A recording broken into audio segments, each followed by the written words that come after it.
It's great to be here, and I'm great to have the opportunity.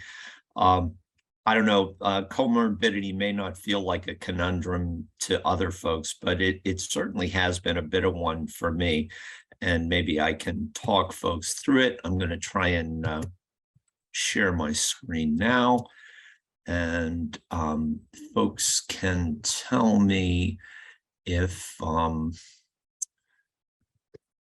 indeed, oh, wait a minute now.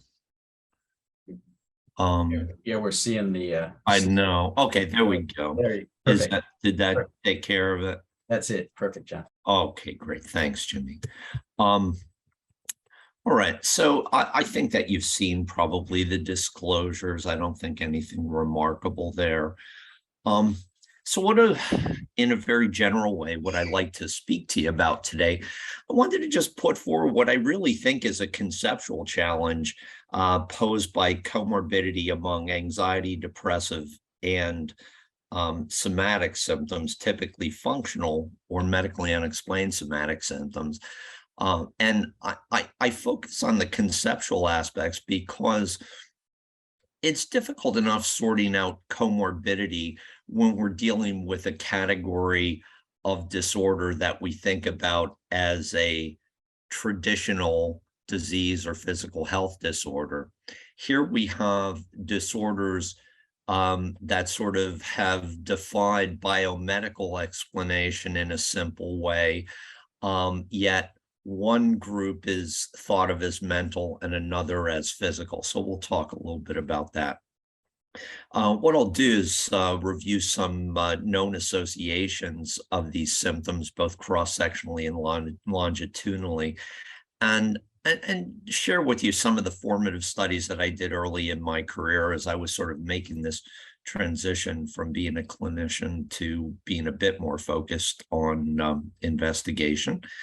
And then maybe we can talk a little bit about potential explanations and treatment implications of what we see with regard to comorbidities among these different problems and disorders. I'm not going to belabor this slide, but I've spoken to you before about the implications of the biomedical model. We were raised with it in Western medicine. What does it tell us? It basically says disease is the cause of illness, that there's some sort of obviously biophysical reality that produces the sufferings of the patients that we see every day in our own suffering. Now, there's some implications of that illness that's judged to be caused by disease. We think about this as our bread and butter in Western medicine. It's legitimate. No way the person's deliberately causing it. They're not responsible for the symptoms. On the other hand, when we deal with illness in the absence of demonstrable or what I'll call explanatory physical disease, those patients are at risk to be perceived as having an illness that's quote unquote illegitimate and potentially, something that they may be causing themselves or misreporting. And these patients are no different from our patients in psychiatry, where they're often assumed to be struggling from a quote unquote mental disorder, which has a bit of stigma associated to it as opposed to having diabetes or asthma. Nothing surprising here. What also isn't surprising is that biomedically unexplained physical symptoms are darn common. If you look at medical outpatients, particularly in primary care settings, many patients, a significant portion, present with physical complaints and symptoms that prove to be unexplained by traditional evaluation. And these types of presentations have been labeled a variety of different ways. It changes by the year or the decade. Right now, we talk about medically unexplained symptoms or functional somatic symptoms. Both terms have their merits and their deficits. Medically unexplained, it's deceptively neutral, but the worry in using that term is it implies somehow that we as clinicians really don't know what's going on, and the problem must somehow be undiagnosable. Functional somatic symptom or disorder, it implies a change in function rather than structure, which you can probably argue is true with migraine, frankly. What this label does is it reifies the symptom, but it sidesteps the issue of causality. How common are these things? And again, I'm going to speak to this from a pediatric perspective. Headaches are probably the most common symptom in the community of children and adolescents, followed by abdominal pain. Though interestingly, abdominal pain generates a little bit more worry among patients and family, and is probably more of a reason for presentation in medical settings. Again, a lot of other painful complaints, fatigue, quite common. What I'll mention is that functional neurologic symptoms and disorders, although we see a lot of them here in the tertiary setting and in our work at Kennedy Krieger, they're relatively rare on the population level. Why are they relevant? Okay, well, these kids and their families, they suffer. Clear amount of data, and I'll show you some later, that these kids are impaired relative to their peers without these symptoms. They tend to use more than their share of health services, and they cost a lot. There's the risk of these kids. They continue to present in physical medicine settings. There's the risk of physician-caused illness or disorder. You hang around with doctors long enough, it sometimes can prove negative to your health.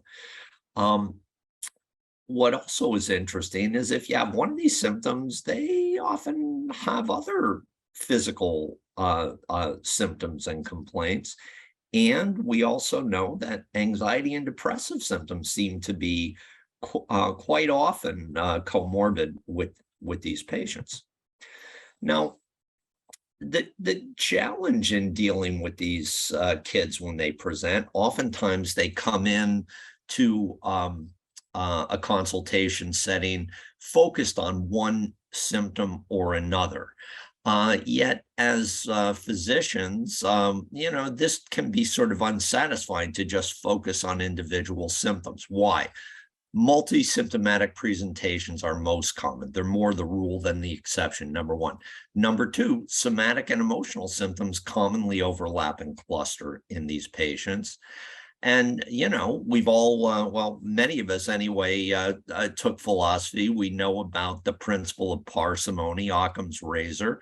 That favors a single explanation or a single diagnosis. And, boiled down, what does it say? It says entities should not be multiplied beyond necessity. Okay.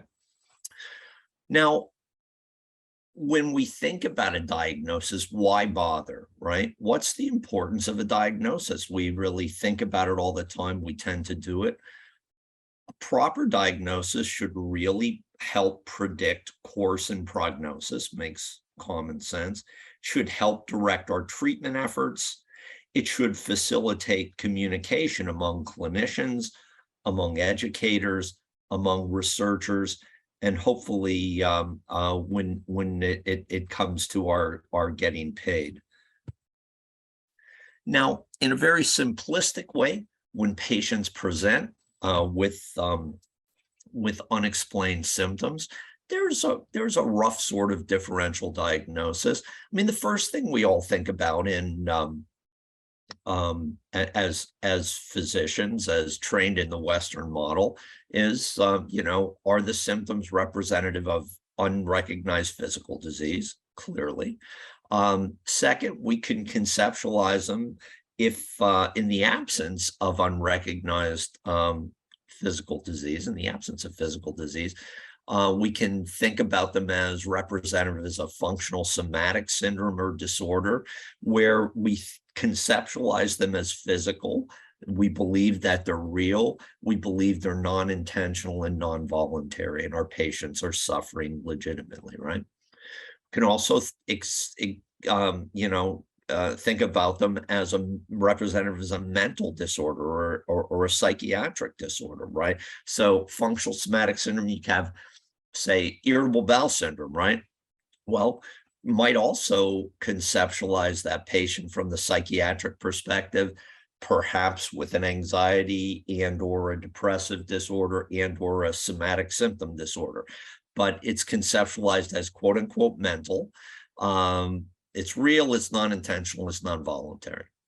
The last category that I'll just mention for good measure is the whole issue of, well, might there be presentations that are representative of deception on the part of the patient or the family? Yes, that happens, but it's exceedingly rare in this kind of circumstance in pediatric settings. But what we always think about is, might this be some sort of intentional or voluntary enactment of illness where a patient or a family member fabricates the system, feigns it, or even worse, intentionally produces the symptom, as in factitious disorders and malingering, depending on the object of the symptom production.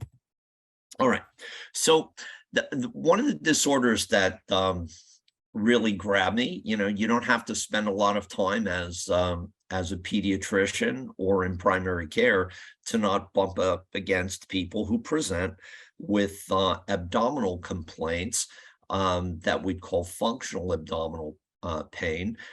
This is probably the best studied pediatric medically unexplained or functional somatic symptom, defined by aptly an old British pediatrician back in the 50s as, you have at least 3 episodes of impairing abdominal pain. Most of these patients have a lot more than that. And it is sort of recurrent and episodic in the absence of explanatory structural or other abnormalities. What's the prevalence? There was just a meta-analysis. The worldwide prevalence, the estimates around 13.5%, 14%. You look at the studies, it varies between 7 to 25% of school-aged children. What's really interesting when you think about it from a public health perspective is that functional abdominal pain is responsible for about 2 to 4% of pediatric visits. And our friends who do specialty gastroenterology, probably at least half of their visits are due to patients who present with functional gastrointestinal complaints and disorders. And again, surprise, surprise, people over the years have noticed that anxiety and depression are common co-travelers. Now let's go back to thinking about how we might, I hesitate to say different perspectives thinking about functional abdominal pain, because some of you want to jump through the camera and choke me because it's not quite the right way to use it. But we can think about these symptoms in a variety of ways with potential strengths and risks associated with it. So might a kid who presents with functional abdominal pain have an unrecognized physical disease?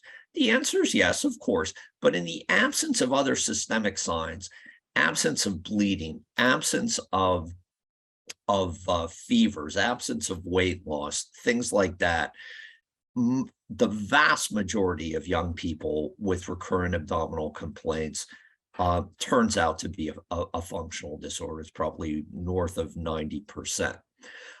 Now, there's a risk, though, in being overly aggressive in trying to decide whether there might be a serious physical disease, because with that goes some risk of empathic failure and the risk of over-investigation, which could be physically dangerous to the patient. But what's also true is, as physicians, we see functional syndromes all the time. The more we investigate, the more the meta-communication to patients and families is that we're really, really worried, and you ought to be worried too. Oftentimes that's not the case, but we keep going down that road, and families become more and more anxious that we really aren't sure what's going on. They are really unsettled by things like, well, I can't find anything wrong. It's like, well, that's kind of an empathic failure. Why are we sitting here in your office? and meeting with you for hours and hours and continuing to come back if there's quote unquote nothing wrong, right? Now, the other way to conceptualize it is our friends in gastroenterology. What's really interesting is I was growing up alongside the development of a classification for functional gastrointestinal disorders. And it's one of the few areas where we as psychiatrists could feel a little superior to our colleagues on the traditional medical side, because frankly, our classification system was probably better validated and better studied. But when we think about these functional somatic syndromes, again, we think, okay, this is a physical disorder, quite real. But you know, the challenge here sometimes is that these disorders, as we frame them, they're descriptive, they're symptom-based, very much analogous to what we do in the diagnostic and statistical manual, although the gastroenterologists have tripped over themselves almost as much as we have with different restrictions and exclusionary factors. What's one of the risks here? One of the risks is we may focus primarily on the physical symptom. There's a hierarchy of stigma, right? Better to have an unexplained physical symptom than to have a mental disorder. You know, when I started in the field, and one of the things that got me interested in it is many of the pediatric gastroenterologists I worked with, they were quite persuaded that yeah, these kids have anxiety and depression, but it was all derivative from the physical health disorder. It's like, come on, John, if you had belly aches all the time, you'd worry too. You'd be depressed too. And that was in many respects, the predominant mindset. Now, what's the third way? We've talked about it. He conceptualized the problem as a mental or psychiatric disorder. Again, you know, we could think about or diagnose an anxiety disorder or a depressive disorder or some sort of somatic symptom disorder. What's the risk here? Oftentimes, you know, these families are at risk of empathic failure in both directions. They can go to the pediatric subspecialist and, whether it's intended or not, come away with the idea that I can't find anything wrong, parentheses, this mustn't be real. The flip side is that they get sent to a mental health professional who, with the best of intentions, we're at risk for our own sort of empathic failure, where patients and families feel like the pain may actually be dismissed because we say something like, you know, Joey, I know you think you have a bellyache, but what you really have is an anxiety disorder. What you really have is depression. And that's just not what it feels like or what they're thinking about. And it's hard to bridge that sometimes. And then finally, you know, there's always the risk that these kids worry that people think they're faking it. Have I seen kids exaggerate? Of course, and these things can overlap, but that sort of covers the territory here. Now, I want to talk to you about probably the first meaningful empirical study that I was funded to do. And we looked at kids who presented in primary care with abdominal pain, but we identified them not by virtue of what they said they were there for, but we identified them by screen. And we also identified our control group by screen. And basically, the kids with recurrent abdominal pain were our experimental group. The kids who really did not report abdominal pain or other significant types of pain were our controls. And they were between the ages of 8 and 15. It was a multimodal type assessment. We did a Kitty SADS interview and a special interview for family history. Ideally, you know, ostensibly blind. Admittedly, if a kid spilled that they were, I mean, I did pretty much all of these interviews myself, usually blind, but sometimes a kid would spill that they were there for belly aches. We also developed and did a separate physical health assessment that would allow us to diagnose things like migraine and look at headaches and stomach aches, that sort of thing. And we used a variety of self-report questionnaires, looked at it from the child, parent, and clinician perspective. All this slide is telling you that when we looked at functional impairment, the kids who were experiencing functional abdominal pain were significantly more impaired regardless of approach. But, the Columbia Impairment Scale looks at impairment presumed from mental disorder or emotional distress. The functional disability inventory was developed for kids who were impaired due to physical health problems.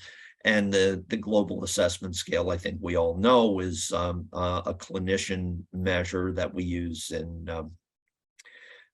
mental health. All of these showed pretty significant differences in functional impairment between the kids with abdominal pain and those without. Again, 2/3 of the kids with abdominal pain also reported significant problems with headache and a variety of other symptoms of pain. 1/3 of the kids with functional abdominal pain met full criteria for migraine headaches. The majority of them without aura. Many of them also had tension headaches. Lots of other GI symptoms, as you might imagine, predominantly nausea, some differences, but significant differences from controls. Again, other somatic symptoms, fatigue, dizziness, weakness, all of these things more than the control group. One of the measures we used was very standard measure, the Achenbach Child Behavior Checklist. All this is telling you is that pretty significant effect sizes in terms of not only total problems, but primarily where the money is in internalizing problems, although the groups did separate on externalizing issues as well. Measures of anxiety on the scared parent and the child. Again, significant differences between the groups. On a measure of depression, the Child Depression Inventory, which was a child report. Again, the group scored higher in terms of depressive symptoms. When we look at anxiety disorders, 3/4 of the kids met criteria for an anxiety disorder, and it was oftentimes more than one anxiety disorder. About 40% of them had a depressive disorder. Not quite 1/3 met criteria for major depression. And this is what it looked like pictorially. Most of the kids who most, if not all, except for 1 or 2 kids who had depression also had anxiety. So they were very much co-travelers in this group. So this gets us to the whole issue of comorbidity. How do we think about it? What do we think about this challenge of co-occurrence? So comorbidity, what we mean by it is we are This one? can you mute? Can you mute, please? I'm going to ask you, would you please mute? Would you please mute?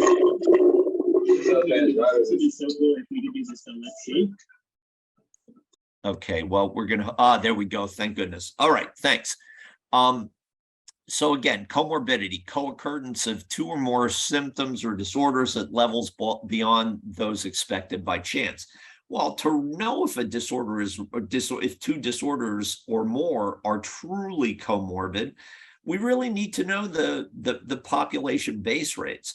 How would you do it? You'd look at an epidemiologic sample of disorder A and disorder B, for example, and you'd calculate the expected co-occurrence as the prevalence of A times the prevalence of B. Significantly greater prevalence would make you think that there's some sort of non-random relationship between the disorders. Now, why worry about it? Well, it really may matter clinically. It may be that if we're looking at disorder A and we're trying to manage disorder A, we may really be dealing with aspects of disorder B. And it's probably unsafe to assume that one disorder is going to behave the same as a disorder that exists in the presence of what seems to be another disorder or another set of symptoms. Now, the big challenge for us oftentimes, because we work in clinical settings primarily, is that comorbidity may be artifactual, right? Clinical samples obviously are much more likely to exhibit comorbidity. Many of us read about Bergson's bias, where the referral likelihood of two disorders is really going to be a function of the combined likelihood of referral for each disorder separately. So you tend in clinical settings to get an overrepresentation of what looks like comorbidity, as long as only some cases of the disorder are presenting in medical settings. There are other referral biases. Sometimes referral is based on a clinician interest, and it can really skew how we think about things. There are also a lot of nosological considerations. Co-occurring conditions may not truly be independent, which may be rooted in overlapping diagnostic criteria and artificial subdivisions. All we have to do is look at the DSM around this, and it is exceptionally challenging here. What's also true is that what seem to be separate conditions may ultimately prove to be manifestations of a single disorder. Now, if we're convinced we're dealing with true comorbidity, it's not an artifact. What else might be going on? Well, the disorders may share risk or vulnerability factors, or one disorder may cause or increase the risk for the other, which speaks not just to the importance of population-based data, but longitudinal data. So let's go on a little bit. One of the things that we did with our kids in primary care, and I was thinking about this particularly after I heard Fred's talk last week, and he was talking about negative affect and neuroticism, this sort of thing.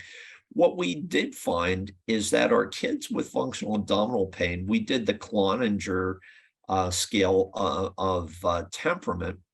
And what we found is that, again, not surprisingly, these kids with belly aches were much more likely to endorse a profile consistent with harm avoidance, which is really an analog of neuroticism or negative affect.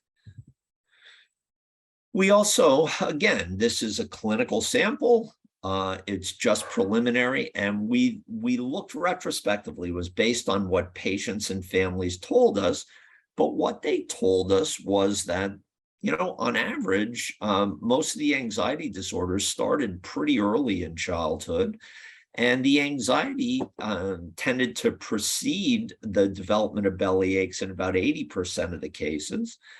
The mean age of onset of the belly aches and the mean age of onset of depression in patients that had both disorders was really quite comparable. And again, this is just a picture that shows on average the onset of anxiety and the onset of the functional abdominal pain. We also had looked at the mothers of these kids, and I'll tell you here again, this just gives you a rough idea. The mothers of the kids with pain were much more likely to meet criteria for irritable bowel syndrome, for migraine, for anxiety, and for depression. And when we looked at the data in toto and we ran a regression, probably the best predictor of being the mother of a kid with functional abdominal pain was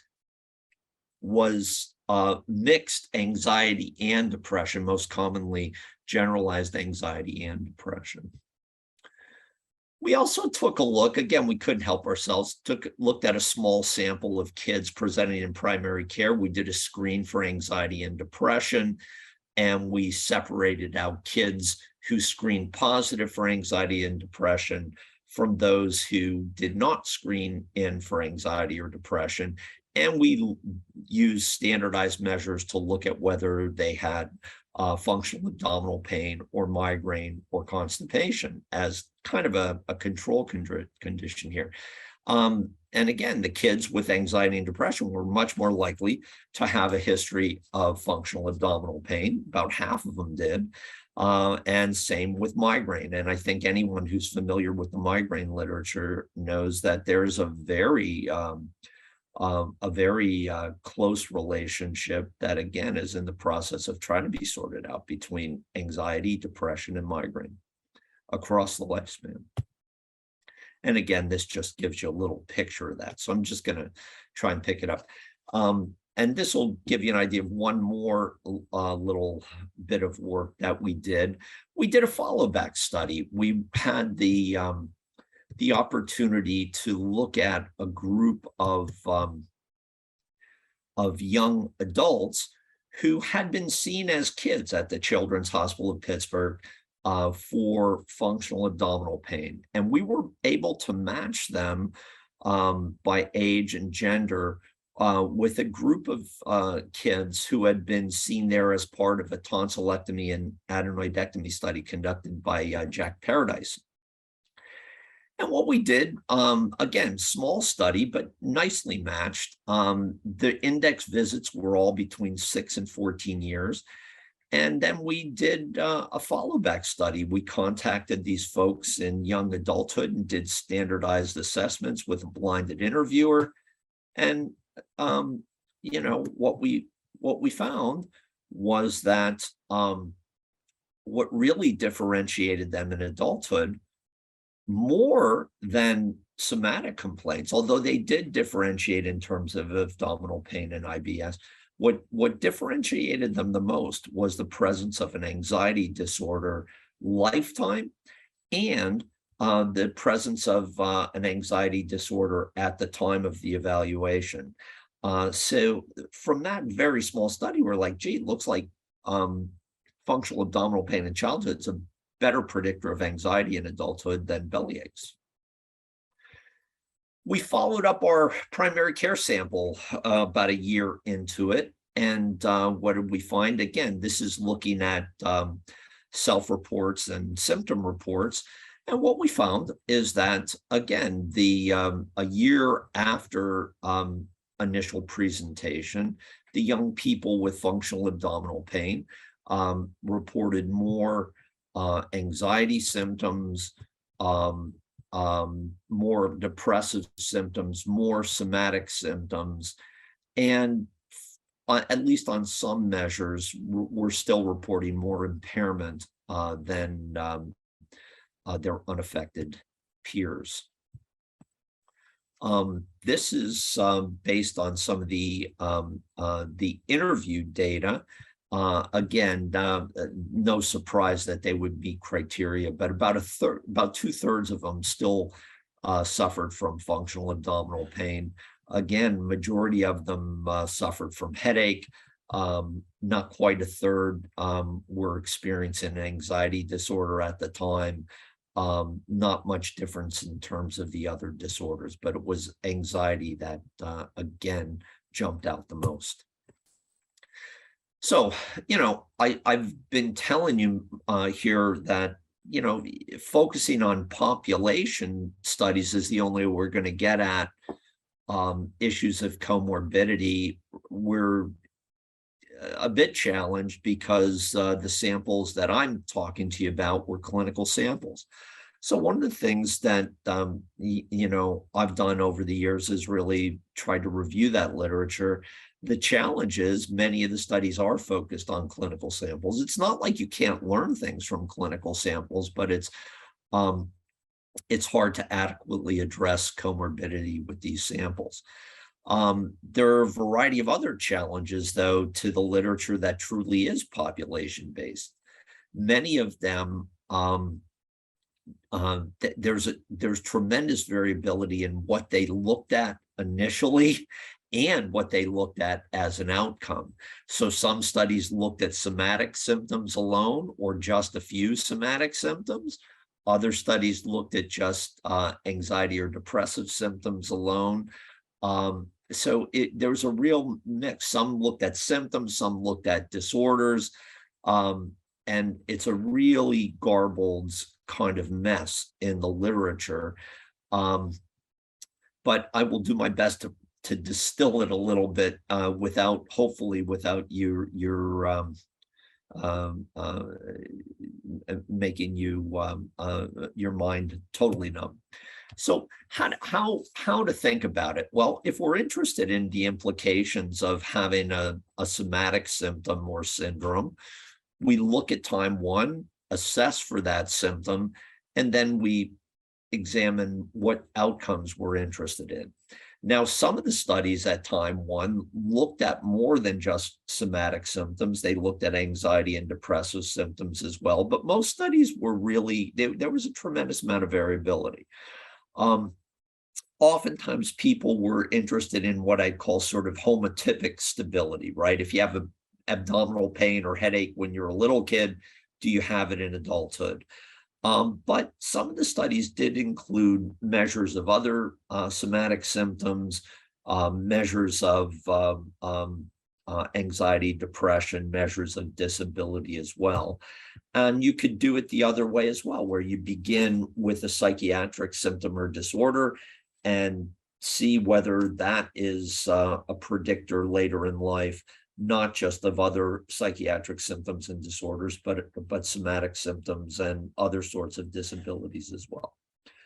So a very nice study done of childhood abdominal pain was done by Matthew Hartop over in England. Very nice data set. They looked at abdominal pain as a predictor from in childhood. And what they found, again, without a lot of detail, is that if the kids in their cohort in this large population-based study who endorsed abdominal pain more than once over the course of the evaluation, they were clearly at greater risk later in life to endorse multiple somatic symptoms.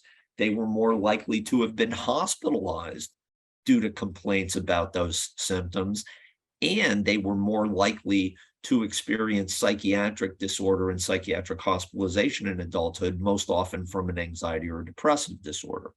Okay, compelling, right? The National Child Development Study looked at a number of things too.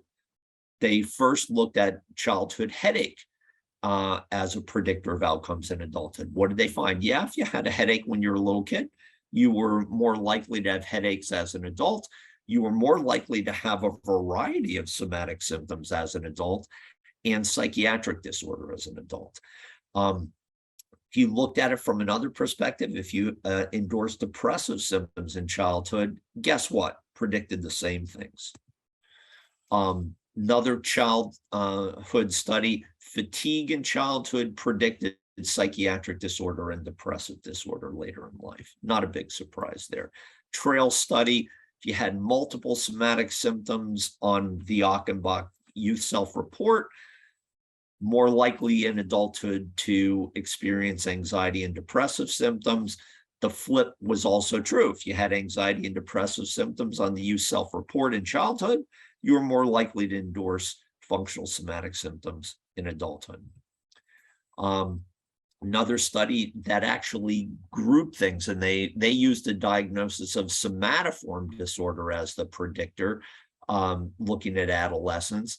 About half of the kids persisted with the diagnosis of somatoform disorder, but it turns out that the actual physical symptoms fluctuated, they changed. When they looked from the other perspective and said, gee, do anxiety and mood disorders in childhood predict somatoform disorder later in life? The answer was yes. Another more recent follow-up study of adolescents, another good population sample from Sweden.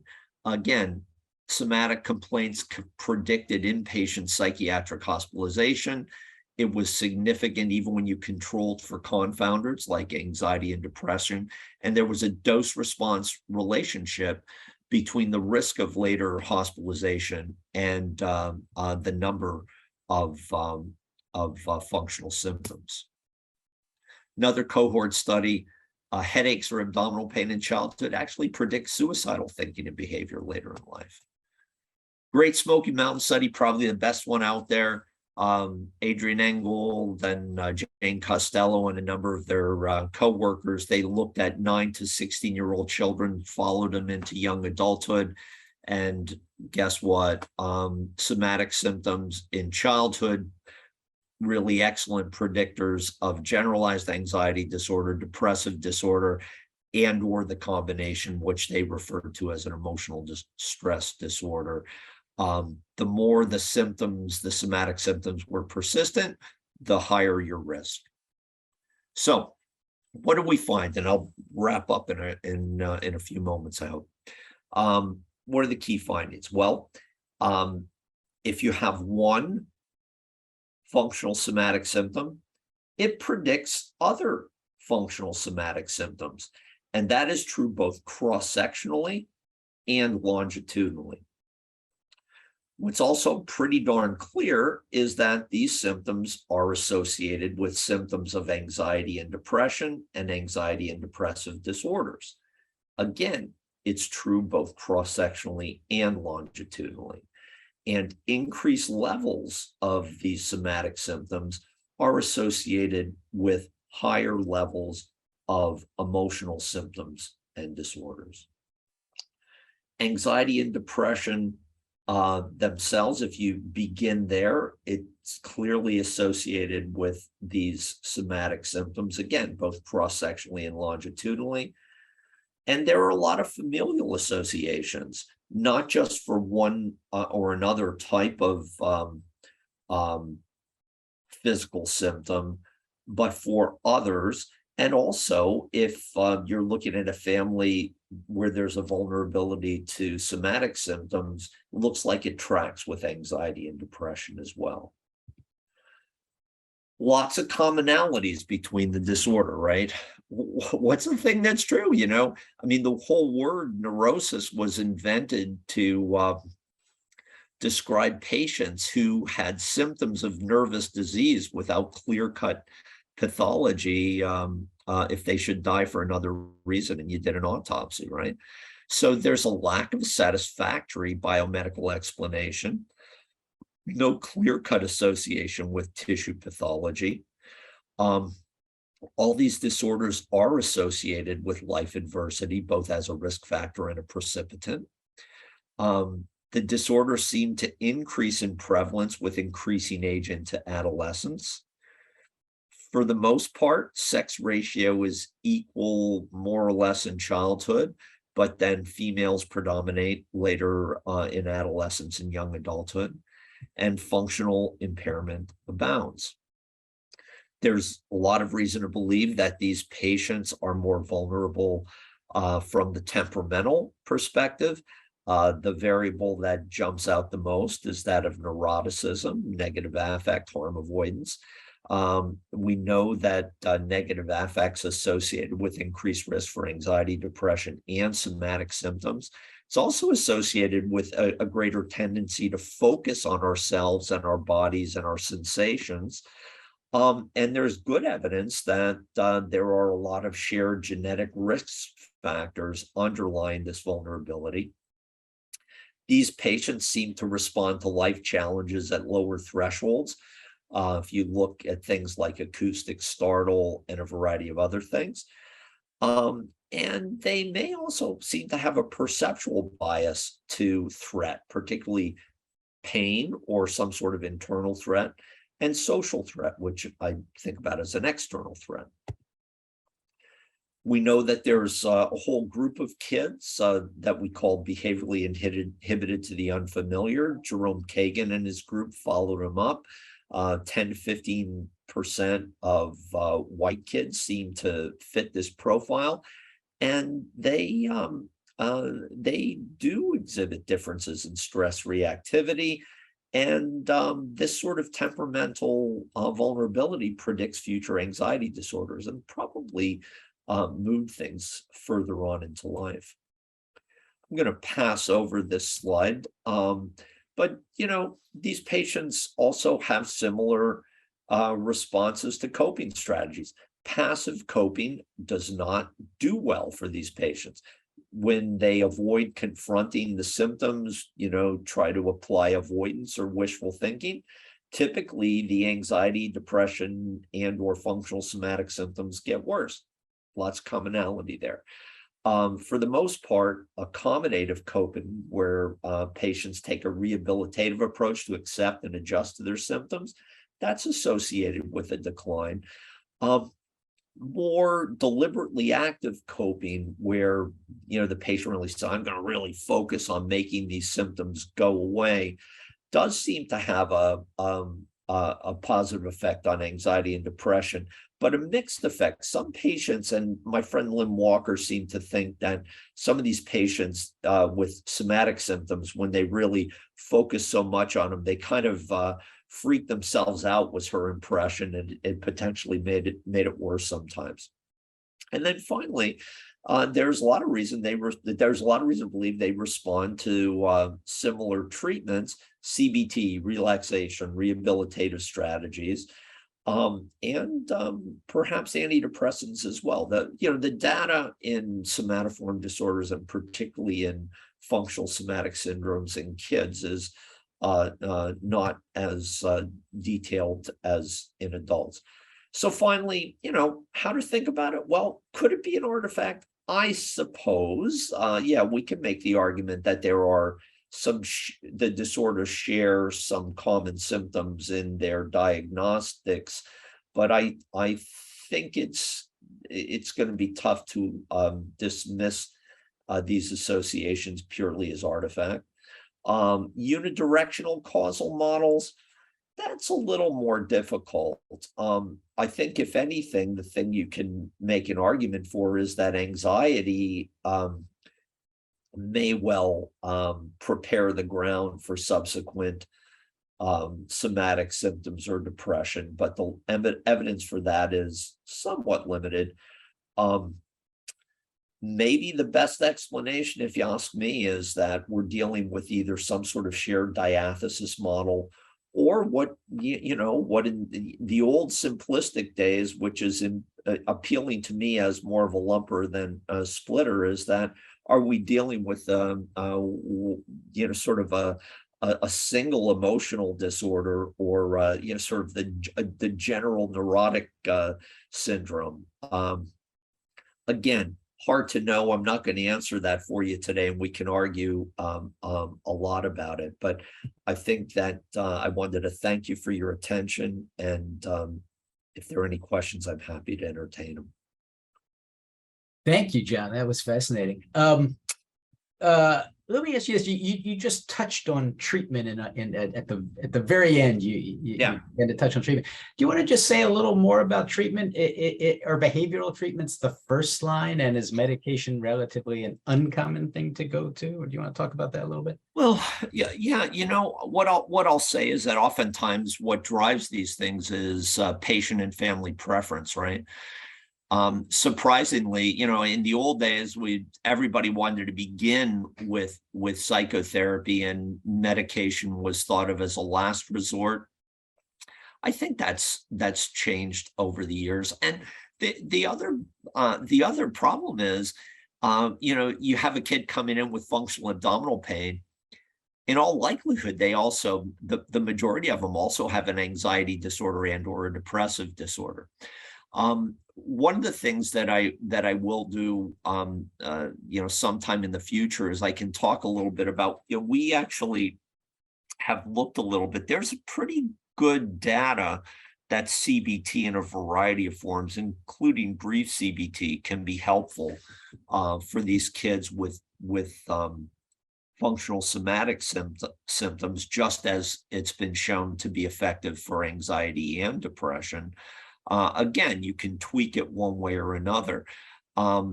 my own bias is unless the kid has an anxiety or depressive disorder at a threshold that that I feel like it's reasonable to start kicking around medication. I might begin with honestly, where I often begin is with psychoeducation, Jimmy, because oftentimes just explaining to people what might be going on can be incredibly reassuring and bring down the level of threat, which sometimes is good enough to get them over the threshold. Beyond that, you end up with CBT or oftentimes I will begin with an SRI. The data is kind of mixed on that. But the adult data, there's reason to believe that patients with functional somatic syndromes do well with or they do better with antidepressants than not. A lot of people like tricyclics or like SNRIs better. I'm not convinced that they're that much better, but I'll leave it at that. Oh, thanks. Well, Joe McGuire kind of follows on the same path. In terms of treatment, he says, where should we start? Should we start with the functional abdominal pain or start with the anxiety or do a combined approach? And it's just treating one and help the other. Yeah, our approach really was to go at the total picture, with the idea being that we have a young person who tends to magnify threat, whether that threat is internal or external. And sometimes after doing that for long enough, you can poop out and get depressed, so to speak, right? So we've always taken a both and approach. And now what I've also done, though, is I've really avoided trying to pretend like I understand things better than I do. There's always the risk that people want to explain one unexplained symptom in terms of another, right? Well, do you think the belly aches are caused by anxiety, or do you think the anxiety is caused by the belly aches? And oftentimes what I'll say to patients, and I just think practically it's helpful, is like, I'm not smart enough to tell you that. But what I can tell you is here's what we know about your son or daughter. They tend to respond. Again, a lot of this is you have the history to help you. I don't know if that helps, Joe. Any you want to jump in here? I mean, there's so much that will not help me whatsoever because I have so much to learn. But this is actually really kind of nice in terms of thinking a little bit about the internal and the external threat. And I think that that's a really nice way to think about it. And I think we often see these complex cases. So it's hard to kind of know which way to go first. No, I think it is hard because it's one kid, right? And they have a whole variety of symptoms, and some of them may obsess a bit more about them, and they're worried they're going to throw up at school or embarrass themselves at school. But yeah, it's John, let me ask you about Sylvia Ajian's question. She says ACEs are associated with physical complaints in children. And do you think it's especially the case if the trauma occurs very early in a child's life when they're less verbal? It's an interesting question. I mean, there's some data out there. I mean, I can show some data that, these kids compared to their to kids without pain certainly are more likely to have experienced a whole variety of different life adversities.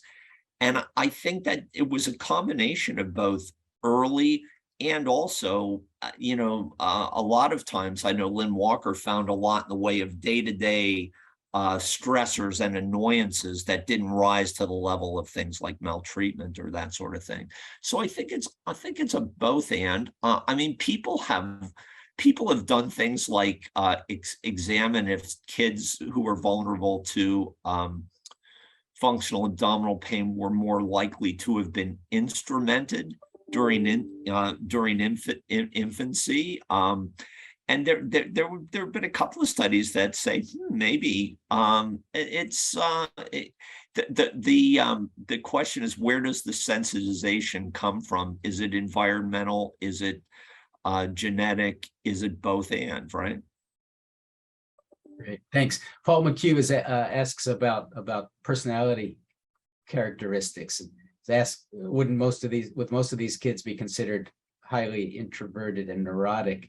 Yeah. And was a 5-factor model done as a way of getting? Yeah, people have looked at that. We use the Cloninger, other people have used the 5-factor. I think it's pretty clear that both in childhood and in adulthood, I think Dr. McHugh is right on it. I think that these are individuals who are vulnerable to respond to threat in an exaggerated way. I had a brief exchange with Fred Barrett after his last grand rounds, where I found myself thinking about Ahmad Hariri's studies, where he put people with the short allele in the scanner and showed that, compared to folks who weren't simply SS, that they responded with greater intensity to uncertain or threatening faces, and took longer to settle. So I guess I that's kind of how I think about it. But again, it's hard to hang your hat on it. Right, the short allele, the serotonin transporter Yeah. gene, which I'll just remind people, Dennis Murphy, who graduated from our residency long ago, kind of set that field in motion a long time ago. Well, Glenn Danny Friedman- Weinberger Yeah. was on the Hariri paper. Yes. It was when Yeah. Ahmad was in Yeah. Danny's lab. Yeah.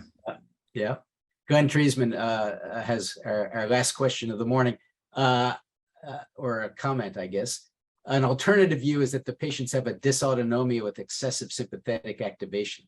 As adults, they often have POTS and dysmotility. The excessive sympathetic tone would produce anxiety and eventually depression. Thoughts on that? Well, what I'd say is it an exaggeration of sympathetic tone, or less in the way of